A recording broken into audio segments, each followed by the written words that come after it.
This is Unfilter That Lens, and I'm Jackie Douglas-Jones. Why unfilter that lens, you may ask? Well, because we want to be transparent, without judgment or condemnation. So come and join us for the real and authentic side of mental health.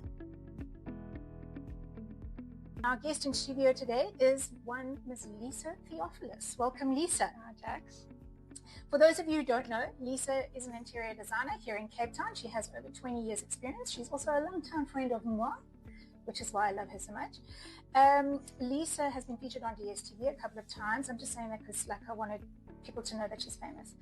And Lisa has walked an incredibly long path when it comes to mental health. And so having her on today feels very exciting because you're at a time in your life where things are clicking together and starting to take off in a way that you never dreamt beforehand. Absolutely. So I really want today's section to be about hope. And for any parents out there, any moms, new parents, to know that it's going to be okay. Because today we're going to talk about postpartum depression, or otherwise known as postnatal depression. And my lovely Lise, my very good friend, is mom to a gorgeous daughter, whom I love very dearly. And somehow she has managed to balance her very busy work life with raising the gorgeousness of her daughter. But life wasn't always like this. No, not at all. We're stepping into something really important today. And I know that postnatal depression is often highly misunderstood. And a lot of times there is still that weird stigma that goes with it, as if women can control it, like they can just get over it, which is really not the case. So as we speak to you today, Lise, I would love it if you could give us just that real, raw, authentic feel of what it is that you walked through. And as we go through, our listeners, please pay attention, because there might be someone in your life, a new parent, a new mom, a friend who's maybe just had a baby, and you maybe might recognize some of the things that Lisa is saying in that person, or even in yourself. So please listen closely, listen with wisdom, listen with insight. So I wanted to start off by asking you, what was it like before your daughter was born? I mean, did you suffer from depression before she was born? Was there any mental health issues before she was born? No, Jax, I can't say. I did have a depressive dad, so I had a very limited understanding of depression. Right.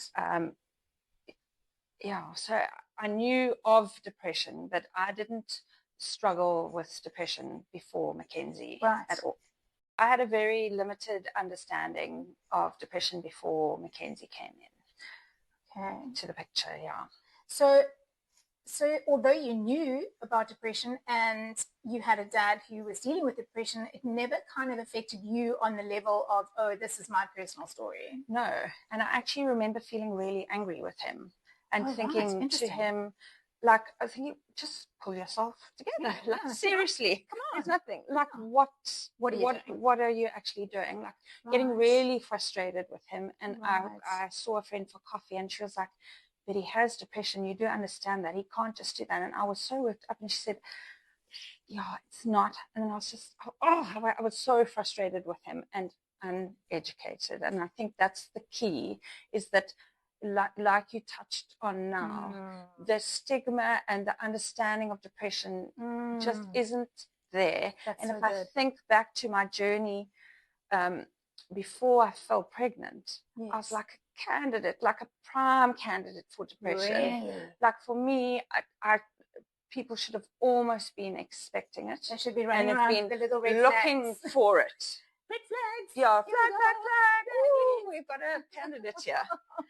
Yeah, so I remember, my journey was that I'd had very severe endometriosis. So I struggled for about 5 years or so to fall pregnant. Wow. Surgery after surgery after surgery.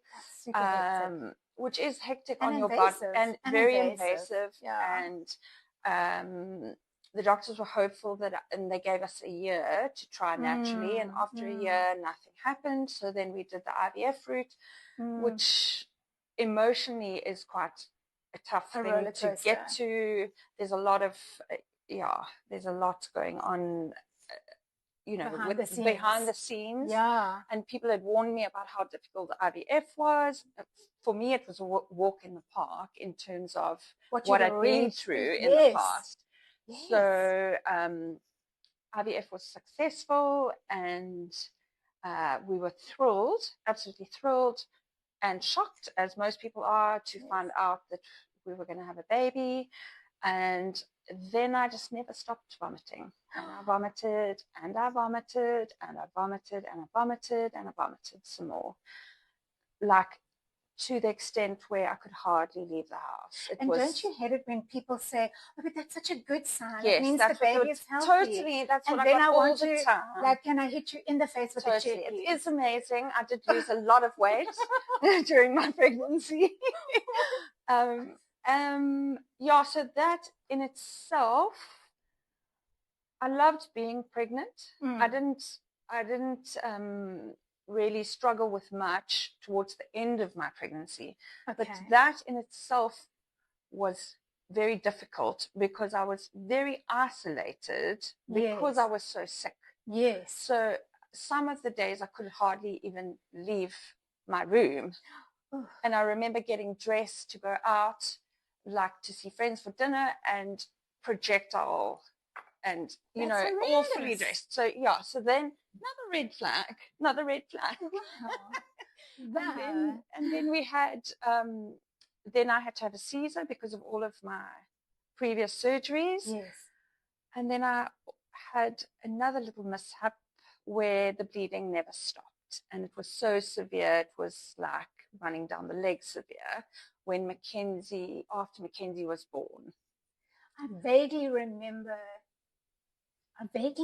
seeing you just after, or something. Yeah. Yes. And then I didn't see you for a long time after that. Yes. So, so that was quite confusing because I didn't know what was going on. And Mackenzie was an amazingly easy baby. She was delicious. She didn't cry. She slept. If she was supposed to sleep at 10, she went to sleep at 1 minute to 10. She slept for her 2 hours. Like her, like it was a really good experience of a baby. Yeah. There were no colic, not a lot going on there. But now backpedal a bit, because now we've gone through this projectile vomiting and just like literally the most horrendous feeling just awful through your pregnancy. Now we have the Caesar, and the baby's brought to us. What are you feeling as they put Mackenzie on your chest? Shock. Okay. So I'm a mom. Oh my word! And I think that's probably quite normal. So it's interesting because I also didn't feel the overwhelming love. No, with my first daughter, I was in complete shock. And when I spoke to other moms, they were like, oh, I was overwhelmed with love. And I was like, really? Really? So that did concern me a little bit. Yeah, I was also in shock. Yes. I didn't know what was happening. I'd never played with dolls. I didn't love dolls. And I was literally holding a live doll, and I had no idea what to do. Yes. So I feel you on that. So now we're lying in shock in the hospital. Yes. And then obviously you're trying to breastfeed, you're trying to do all of that. Yes. They're trying to latch, the la. So again, I'm going to say, and there's a reason why I'm saying this, is that Mackenzie latched first time. Absolute angel. Could drink perfectly. Well done, Kenz. I was in a ward, and I think there were 4 of us there, and I mean, she slept through. The first night of having her, she slept naked on my chest, and I obviously, what is that called again? Skin to skin. Skin to skin, yeah. It was probably one of the best nights of my life. That skin to skin feeling I'll never forget. Wow. Ever. And in that moment, I felt connected to her. Yes. But the rest of the time, it was like fear. And I'll come back to that. Yes. And a bit of like, it was mostly shock. Yes. And a bit of fear. Yes. Okay. Then, which does make perfect sense. Yes. Actually. And then I'm going to go back to once we were at home. Again, really lovely, easy time with her. So so she's born and you're feeling shocked. And then how many days were you in hospital? Like how? I was just the 3 nights, like the normal period. And then you were the nurses were like, wow, you're so super easy to deal with. Like, you guys are fine. You're going to be the perfect mom. I can see everything's fine. You're in shock. And I'm in shock, feeling very confused. There are things in the background going on that I'm not going to touch on now. Again, red flags and total candidate for postnatal depression. But I am a very high-functioning person, A-type personality. No. I can't imagine it. So I always probably come across as handling everything just easily within my stride. Yes. So a lot of time people are like, oh, wow, you got this, you find it. But inside thinking, what's going on? Like a little nervous, anxious. Yeah. So when did those first sort of signs and symptoms Before she was born, when I was in the hospital. Oh, like really? Before I went in. Wow. For the Caesar. No. Yeah. What were they? Like, what were the... If I've got a new mom and she thinks possibly... I'm going to be brutally honest. I was like, I don't know if I want to be a mom. Yep, I don't know if I can be a mom. Oh, my word, my life's going to change forever. I knew I was going to be a good mom. Like, logically, I knew I was capable of being a good mom. Absolutely, because you're a marvelous mom. But I had this thing in the back of my mind saying, you're not going to be a good mom.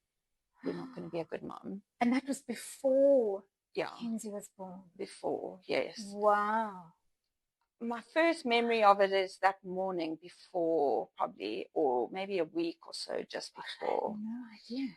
And I think at that same time feeling, so I'd been poked and prodded and operated on everything. I was like, don't touch me. Nobody touch me anymore, please. Enough. Like, get away. It's like enough now. Yeah. Yes. Yeah. So, yeah. And yet you were still, when you had Ken's, you were able to do that skin to skin because that felt right. It just felt natural. Yeah. So that felt right. And then one of the people in the medical environment said something to me which was negative about that interaction I'd had with her. Don't you love the gaslighting doctors? I love it. Totally. And then that was not good for me in the state I was in that. So because I'm so sorry, that's really awful. I had such a connection with her that night, and I had just let my mothering instincts take over, and I had thoroughly enjoyed that connection with her and been present in that moment. Yeah. And I thought, jeepers, you actually can do this. Yeah. And then someone had walked in and sort of told me that was wrong. And I felt so confused. What? I felt so like, oh, okay, you can't trust yourself. That's wrong what you did. Oh, my word, I nearly risked my baby's life. Oh, my word. And then those thoughts came back and they reinforced the feelings that I'd had. So not only those feelings of, I'm not sure if I can do this, but now you've got anxiety on top of that. Total anxiety. Because now you've been told that what you did was wrong. Totally. Oh, so the skin to skin sleeping with her was wrong, I was told. Oh. And I don't think it is. I think that was just a flippant comment. I don't think it was meant to stick. And yet it did. And yet it did, because of the mental state I was in. And that's what I'm trying to say, is that I went into such a scary part where I disconnected from myself, in that I stopped really important trusting myself. Yeah, just say that again. That's really important. I disconnected from myself. Yeah. Where my brain knew, and my heart knew that I will be a really good mother. Absolutely, 100%. But I went into like some sort of a weird freeze where almost like a trauma response. Yeah, I was so like, you can't trust yourself with this baby. You can't. Which is so not the truth. Not at all. Like not at all. But I started fully believing that. Wow. So then I started distancing myself from her because I didn't feel, and at this stage I didn't know what was going on, because to me, postnatal depression was a naughty child. That was my understanding of postnatal depression. Really? How weird. That's because I remember going for like to my doctor, to my gynae, and saying, I think I've got postnatal depression, but Mackenzie's really good. And the doctor was like, what has that got to do with postnatal depression? I said, because she's really good. She doesn't cry. She's in a routine. She breastfeeds beautifully. But there's something wrong with me. Yeah. But there can't be, because there's nothing wrong with my baby. And she was like, no, darling. But you know what? That's so interesting, because 10 to 15% of all women actually will experience postpartum depression. But they are now saying that the percentage is actually far higher. And 10 to 15% of the world's population is already a high mark. But they're saying now that exactly what you said, like people associate postpartum depression with the and I'm in inverted commas, the naughty child, because how can a baby possibly be naughty? But they associate it with that, and they think, well, that drives a person into postpartum depression, which is so not the case. No. So what were the actual steps that led to your diagnosis? Like, tell us about that journey. So I immediately, like the first memory I have, and probably maybe would have happened sooner, was the morning of. Yeah. Okay. So then I was like, something's a little bit off here. Then I was fine. It was December. She was born on the 8th of December. So it's quite a tricky time, because a lot of your close friends are going away. It's Christmas time. It's stressful. It's end of, like, it's a mad time to have a baby. There weren't a lot of, friends around to bring meals, to visit. Another thing that I felt very isolated, very scared. I was trying to hide what I was feeling. I felt confused by what I was feeling. I didn't know really what was going on. Sure. But I was very much able to go through the motions of looking after her. So basically just existing, yes, doing what was necessary. But I presented really well. Right. So I was very capable. Yes. So I was, my baby was like, I remember saying to a few friends, there's something wrong. And then they'd fly over and they'd say, but I don't understand. You look so beautiful. Your makeup's done. Your hair's done. I was a mess. You look great. And Kenzie's sleeping beautifully. And I was like, yeah, I'm going through the motions, but there's something wrong inside. Said something to my husband, said something to my mother, and they were like, what are you talking about? You look, everything on the surface looks amazing. Yeah. And it did. But did it feel weird then? Like, did you feel almost like very confused, dramatic in saying, I feel like there's something wrong? Like, and everyone's going like, what are you? I don't know if dramatic's the right word. It's like really, really scared and really, really confused. And then I spoke to my sisters, and they also couldn't understand, because a lot of people don't understand depression, and I was one of them. Yes. So then a friend of a friend's mother actually popped in and saw me, and she saw straight away because she'd struggled from postnatal, and she picked up on a few of the things I'd said. So what I was trying to do is alienate myself, because my experience of postnatal depression was freeze, hide, because I don't know what to do. So to go out into the world was very scary to me. Because it must have been incredibly lonely for you. Very, very isolated. I used to stand at Mackenzie's cot and stare at her when she was asleep and say, please don't wake up. Please don't wake up, because I don't know what to do with you. I don't know how to look after you. I don't know. And I would just stand there and like my hands were like this, and I was like frozen afraid, which is actually hilarious, because my job is to make people feel comfortable. If anyone knows how to look after someone, it's you. It's me. Like my nickname is Queen of Comfort. Do you know what I mean? I have to attest to that, because I've already said to Lisa many times, please do not expect me to be the gorgeous hostess that you are, because if you go to Lisa's home, you are literally treated like a queen, and you are waited on hand and foot, and there is beautiful snacks and drinks, and you just have to go, Lisa, and it's in front of you. It's like I can naturally preempt what people are going to need. And I couldn't do that for my baby. I didn't know, does she need a blanket? Does she need a hot? I was like this the whole time, frozen. Oh, that is hard. That is really hard. It was diabolical.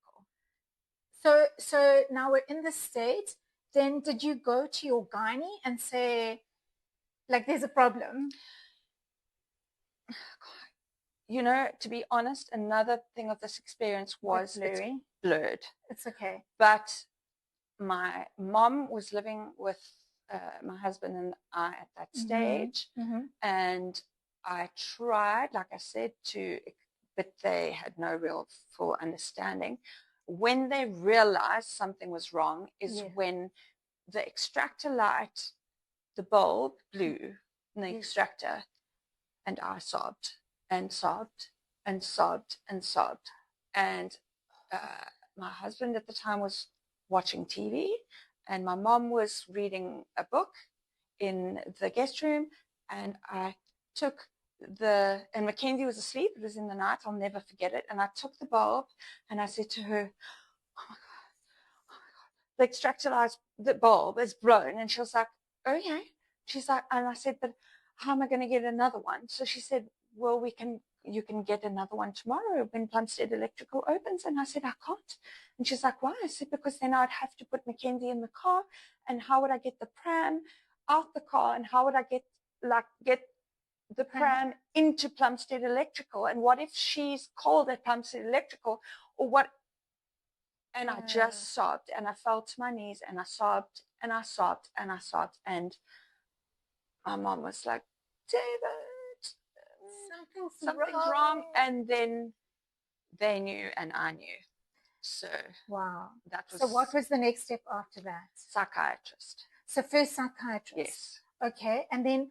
I can't remember how I got her name. I can't remember anything like that. And did she put you on medication? Yes, she did, straight away. And so there still was denial within the family that I had depression. I was going to ask. She's fine. Yeah. She's fine. Yeah. She can cope. Yeah. Yeah. Yeah. So then I said, okay, this person doesn't think I have it, this person doesn't think it, but there's definitely something. So there was quite a bit of invalidation. Lots of.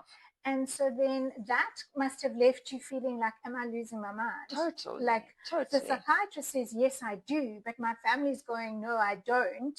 Yeah. So how do I advocate for myself in this situation? Like that's quite difficult to do. Very.